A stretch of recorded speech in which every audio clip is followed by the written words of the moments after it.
So, hello. Karen ydw i. Dwi'n arweinydd bugeiliol yma yn Capel Gilydd. So I'm Karen, if you've never met me before, if you're new, and I am pastoral lead here in Capel Gilydd. So, serious note to start with. I want to begin with some legal information this morning, and it's around some laws. And that's okay. Yeah, no, go back. Yeah, thank you. Some laws and how they are governed, laws around ownership and relationships. And some of you might be familiar with them. Others maybe are not. But here we go. These are the toddler property laws. If I like it, it's mine. If it's in my hand, it's mine. If I can take it from you, it's mine. If I had it a little while ago, it's mine. If it's mine, it must never, ever appear in any way to be yours. If I'm doing something or building something, all the pieces are mine. If it looks just like mine, it is mine. If I saw it first, it's mine. If you are playing with something and you put it down, it automatically becomes mine. If it's broken, it's yours. Okay, so a little bit of a light-hearted look at sharing, what it means to share, or rather, what it doesn't mean to share, but how interesting and how true it is that one of the first lessons, and I'm sure parents out there will agree, that we have to teach our children when they go out into the world, to their toddler groups, to their nurseries, or indeed when other children come along, or there's anyone else there, it's how to share, isn't it? How to share the toys.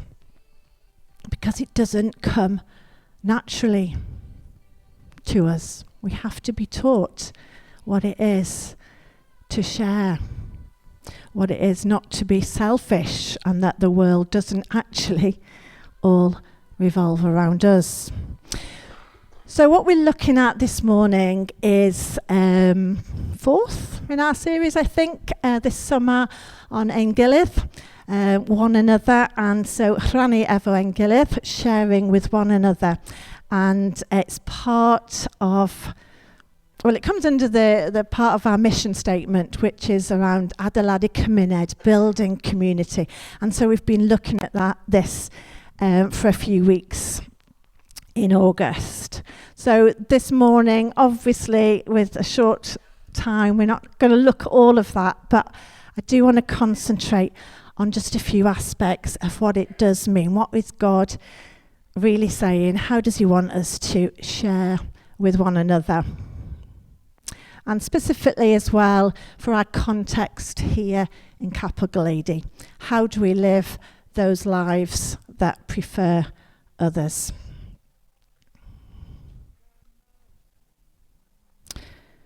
So let's look at some scripture, and I've got English and Welsh, Saesneg a Cymraeg on the screens, or you might want to follow on in your own Bibles.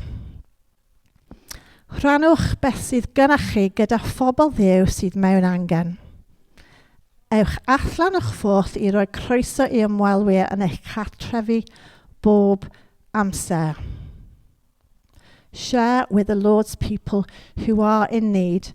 Practice hospitality. Love how it's so much shorter in English.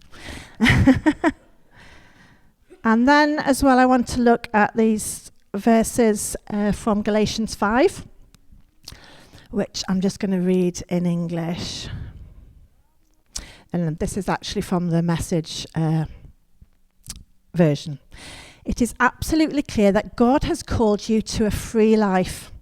Just make sure that you don't use this freedom as an excuse to do whatever you want to do and destroy your freedom. Rather, use your freedom to serve one another in love. That's how freedom grows.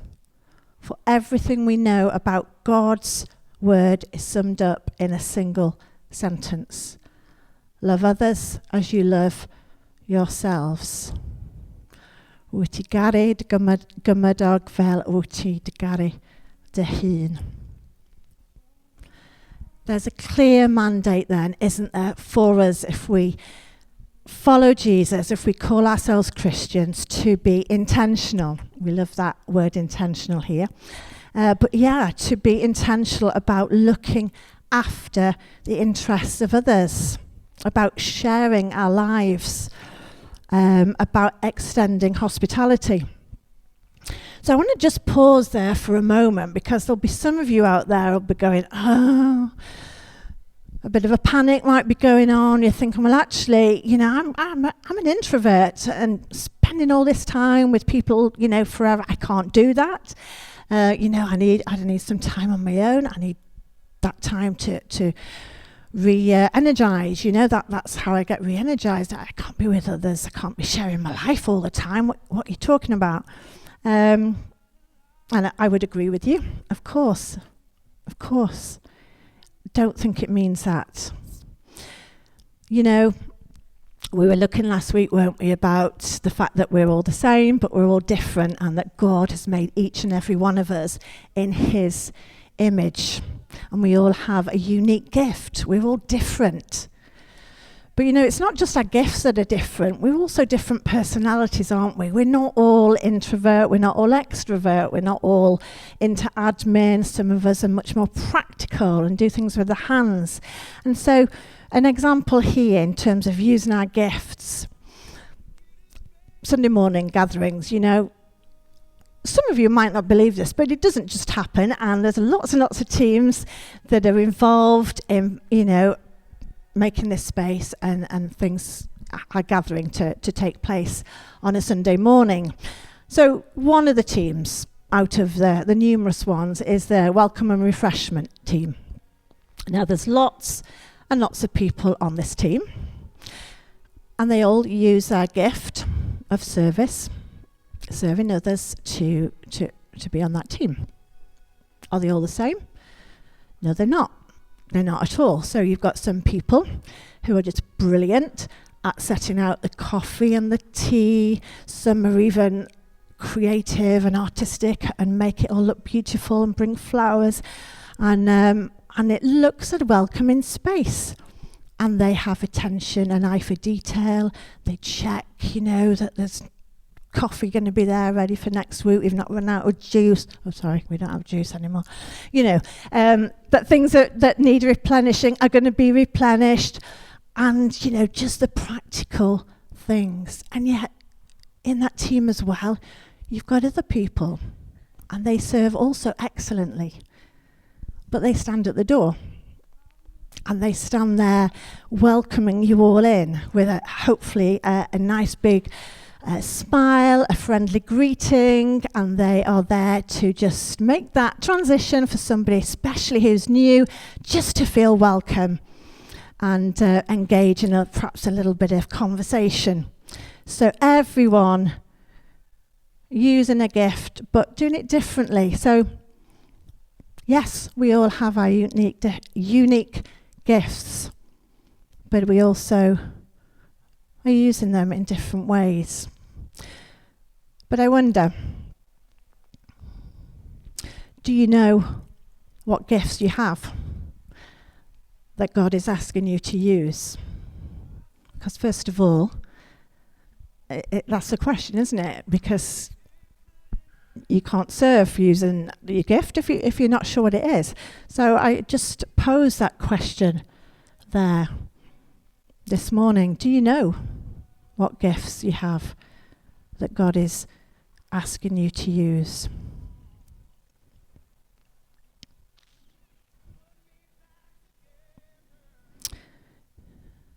God wants us to live humbly in love, not according to our own selfish desires, but to use our gifts for the benefit of others in our unique way. And I think this is such a contrast. It's such a contrast, isn't it, to the it's absolutely countercultural to the self-driven agenda that we do find all around us. You know, that says, just look after yourself. It's about you just getting on with what you need to do, about you achieving your goals, about you getting to the top of that chosen profession, you know, about you just making sure that your body is in tip-top shape. And it's not that God per se doesn't like these things. It's not like God is saying, well, it's not a good thing for you to work hard or to try and do well, and even to look after your health. Of course not. But it's rather the motivation. It's the priority. God is all about something else first and foremost. You know, God sent Jesus, didn't he? He wanted to reconcile us, you and me, the world, to himself, and then also to one another. And so Jesus, let's look at Jesus. He came onto this earth and clearly had a mission. He was absolutely sure of what he was here to do. He knew what he was about. So we see him, don't we, going to heal the paralyzed man in Capernaum. He gets stopped by Jairus. He says, come along, you've got to come to my daughter, she's ill. And he goes and he heals her. He stops and heals the lame man by the pool. He talks and challenges, answers Nicodemus's questions, and he comforts Lazarus's sisters, yes. When Lazarus has died, he goes and brings comfort. So time and time again, we see that Jesus says yes to invitations.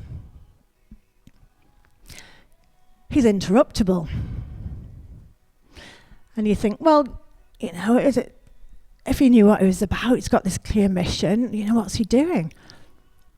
And yet he does. He says yes to these invitations. You might say, well, they're distractions. He saw them as invitations. He was ready to be interruptible. He shows us that perfect model of hospitality that we looked at in Romans 12:13. You see, hospitality isn't just about cooking someone a meal or saying, oh yeah, you can come and stay in my spare room. Those things are good and great, but it's something different. Hospitality is really about offering a part of ourselves. Let me say that again. Hospitality, at its core, is about offering a part of ourselves. And I don't know about you, but I find that to be a real challenge. And it makes me ponder that question, really. How interruptible am I? How interruptible am I? Maybe some days more than others. What makes it feel difficult sometimes?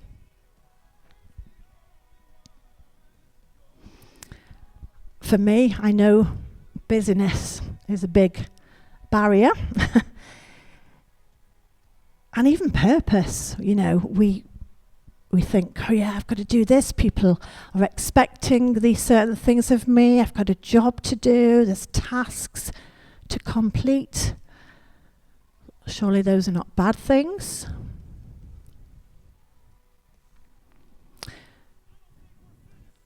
But I guess it's around, what is God asking me to do each day?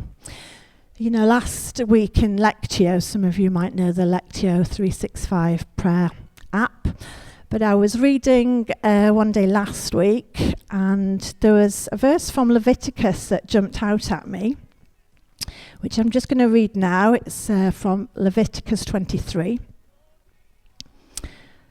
And it says this: "When you reap the harvest of your land, do not reap to the very edges of your field, or gather the gleanings of your harvest. Leave them. Leave them for the poor and for the foreigner residing among you. I am the Lord your God." And then it went on to give this commentary or reflection. I think about the time that I have as the field I harvest. Am I reaping my time right to the very edges, leaving no margin for the unexpected, the interruption, or the person who may need my attention? What would it look like to leave the edges of my time available to God and others today?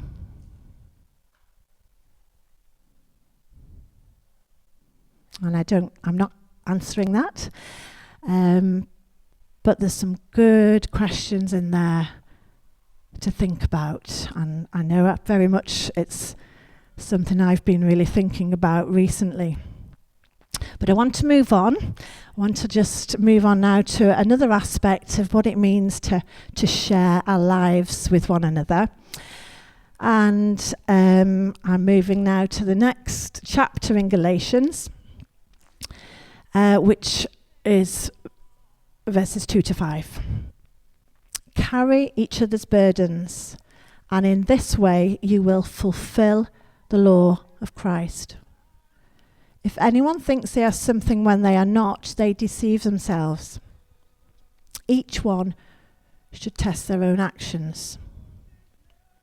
Then they can take pride in themselves alone, without comparing themselves to someone else.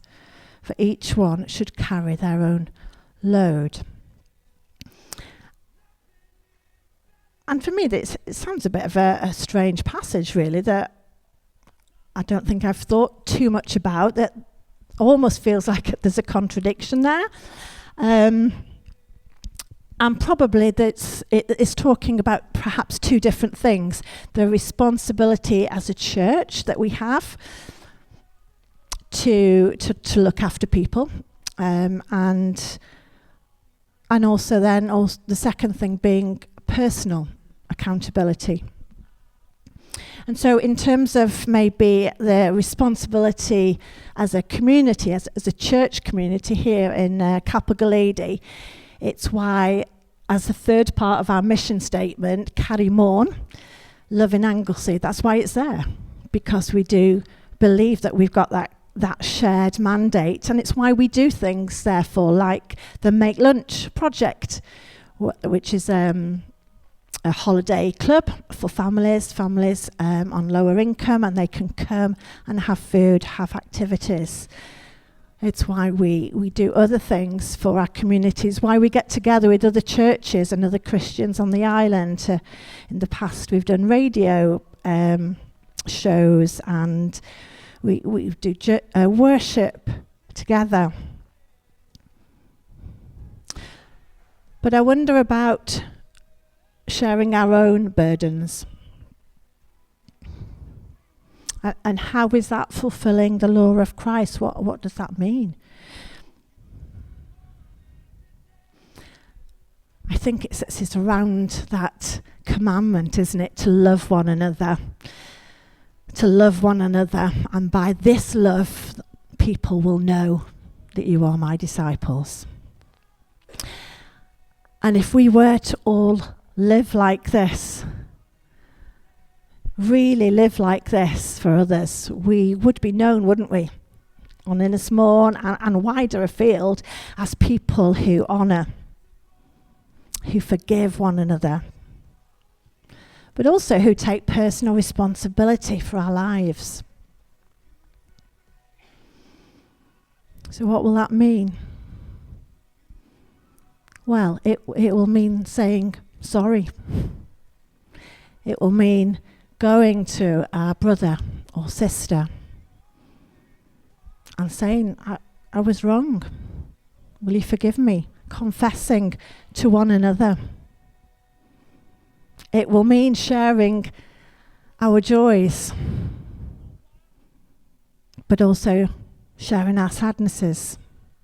You know, it was mentioned a few weeks ago by Paul, and we just had that just fantastic example, didn't we, right there with Edel, when she was in hospital. She was in A&E, and I think, you know, if I can understand the timeline correctly, and Edel will tell me if I'm wrong, it must have been one of the first things you did when you were in A&E, and she messaged on the WhatsApp to ask people to pray. She said, I'm having a heart attack. Will you pray? And, you know, and that's sad. That's more than sad. It's a very difficult and concerning thing that is happening, and not a moment of hesitation, I'm guessing. And Edel knew that there was a community of people that she could share that with, that would get behind her. And then it would also mean sharing our difficulties, our burdens, and asking for help.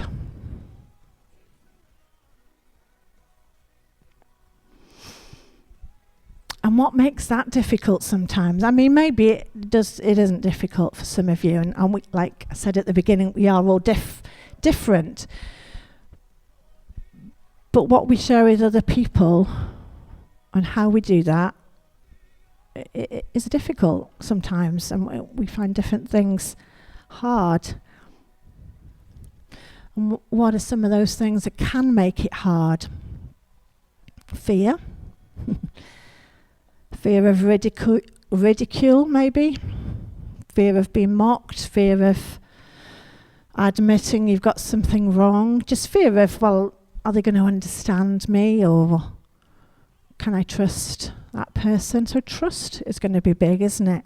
You can't just share very personal things with just anybody, of course not. You would want to do that carefully and considered, and you've got maybe confidentiality to think about, but yeah, how easy is it sometimes to actually do that? Some of you might find it's much easier to listen and, oh yeah, I'll come alongside you, but how easy is it for you to be the one going and asking maybe for help? And, you know, I was one of those people. I think I spent a lot of my early years as a mother, as an adult, but as a mother and a wife, really not sharing difficulties in that way. I lost my own mum just before I was married, and so in my head, I'm sure I would have talked to her about everything, you know. That's what I tell myself, but who knows, maybe I wouldn't have done. But when I was married early on, you know how it is. You're just settling into what it is to be a wife. It's not always easy. Sometimes, you know, just occasionally you have a little bit of a gripe about your husband, and, you know, you just want to share that, how you're finding it a bit tough. And then with children, you know, and I'll just get on with it. Yeah, I can sort this out, and I'll just get on with it myself. And I thought, well, I can't really get on the phone to my mother-in-law because you can't do that, and, you know, sort of say less than 100% positive things about her son. John's not here today, so it's okay, I can say this. But that's what I thought. And, you know, I was really, really wrong. I was really wrong.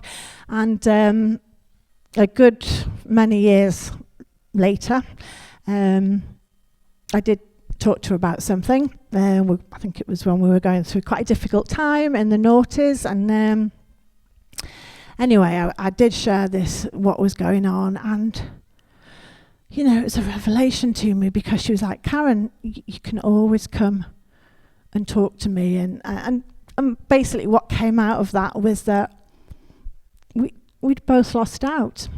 I'd lost out because for years I was just not able to come and share that vulnerability. I would have had a great listening and empathic and compassionate ear. She's a great woman. My mother-in-law, she's still alive at 92 nearly. And I lost out. I could have had that support. And she lost out. She really was sad. She was really sad that she'd not had that opportunity to use her gifts in that way and to come alongside me and be that support. And so I'd not let her use those God-given talents, really. And so that was on me. That was on me, really. And I suppose that's the personal accountability stuff, isn't it? And I am pleased to say that I have learnt along the years, and I'm still learning, hopefully.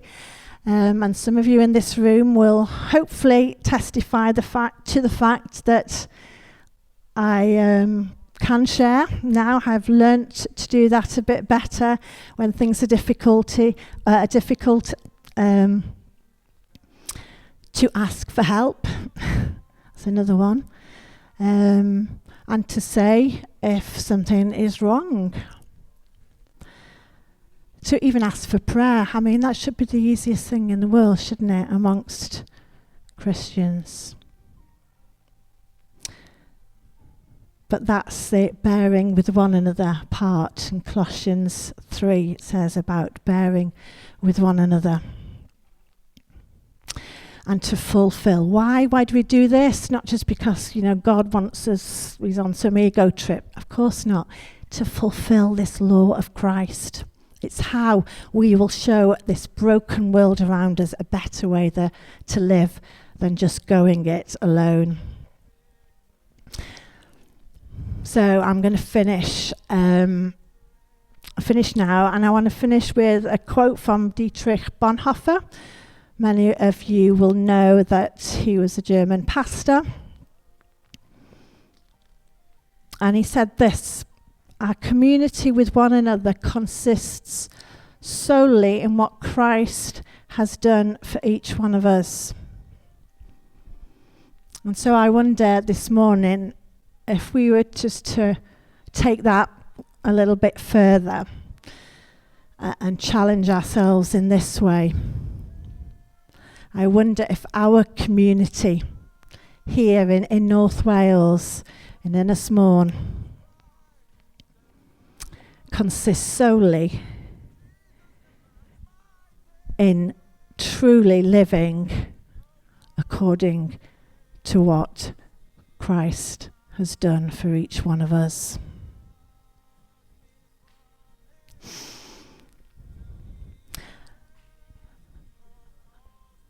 Kate is going to come up, and Catherine, I believe, with another song. But I think there's a response, or there might be various responses. For those of you who are visitors, it's a very common practice here in Adeiladu, not just to go, oh, thank you, Vicar, off you go. We do like to respond, really, and let whatever God has been speaking to us about throughout the gathering just settle, maybe do something with that and respond in some way. So there might be 3 different ways, I think, of responding this morning. The first one might be prayer. Maybe there's someone here today and I'm not sure, actually I'm not really sure what my unique gifts are. Or maybe there's people here who do know what their gifts are, but they sense that that's changing and that God is wanting you to perhaps use that in a different way at this time. So you maybe want to go to the back over there where Jan and Phil and others will be ready to pray with you into that. Or, of course, anything else that has come up for you and you would just like to receive prayer. Okay? And the last slide, it takes us through the other ways we might want to respond. So on the left-hand side, I've just put some of those questions that have come up as we've gone through today, which I won't read again now, but you can see them there. So you maybe just want to sit quietly and reflect on these questions, with yourself, thinking about them. But it might actually prompt you. God might be nudging you, and there might be something you need to do there about actually talking that through with somebody else.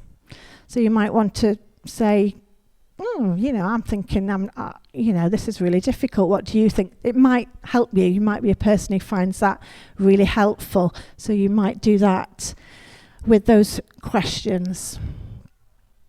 Or there might be those of you who respond in a very practical way today, and you've been thinking, actually, I've got this gift, and I really want to use that by doing ... And I've put some thoughts there just to get your imagination going as to what some of those things might be. How could I share my gifts more for the benefit of others?